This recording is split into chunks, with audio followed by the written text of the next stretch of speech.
Oxford Bookworms, Stage 5. Far from the Madding Crowd by Thomas Hardy. Retold by Clare West. Read by Janet Moore. Published and copyright Oxford University Press, 1997. Chapter 1. Gabriel Oak Falls in Love.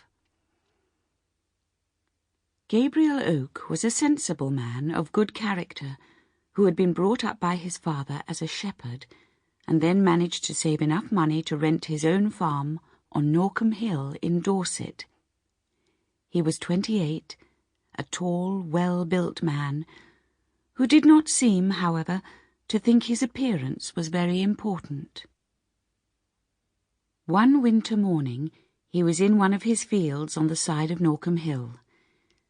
Looking over his gate, Gabriel could see a yellow cart, loaded with furniture and plants, coming up the road.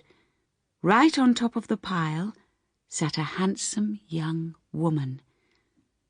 As Gabriel was watching, the cart stopped at the top of the hill, and the driver climbed down to go back and fetch something that had fallen off. The girl sat quietly in the sunshine for a few minutes. Then she picked up a parcel lying next to her and looked round to see if the driver was coming back. There was no sign of him. She unwrapped the parcel and took out the mirror it contained. The sun shone on her lovely face and hair.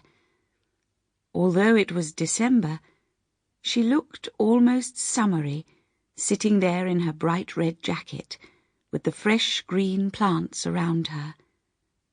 She looked at herself in the mirror and smiled, thinking that only the birds could see her. But behind the gate, Gabriel Oak was watching too. She must be rather vain, he thought. She doesn't need to look in that mirror at all. As the girl smiled and blushed at herself, she seemed to be dreaming. Dreaming, perhaps, of men's hearts won and lost. When she heard the driver's footsteps, she packed the mirror away. The cart moved on downhill to the toll gate. Gabriel followed on foot. As he came closer, he could hear the driver arguing with the gatekeeper. "My mistress's niece, that's her on top of the furniture." Sample complete. Ready to continue?